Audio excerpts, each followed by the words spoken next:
മുട്ടുവേദനയ്ക്ക് surgery തന്നെ വേണം എന്ന് ആരാ പറഞ്ഞത്?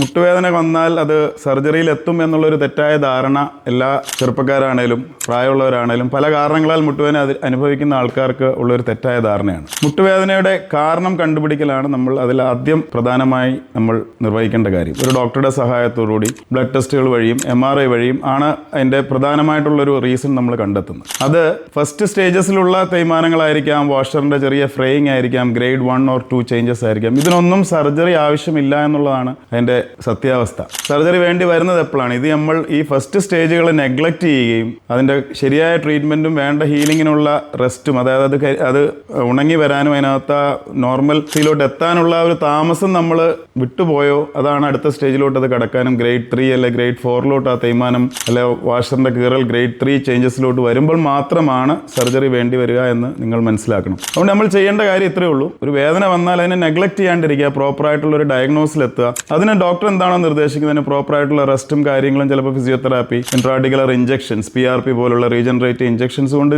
മാറാവുന്ന കാര്യമായിരിക്കും. നമ്മളത് അവഗണിച്ച് അതൊരു ഓപ്പറേഷനിൽ എത്തിക്കുക. അതുകൊണ്ട് ഓപ്പറേഷനിൽ എത്താതിരിക്കാൻ നമ്മളെല്ലാവരും ശ്രദ്ധിക്കുക.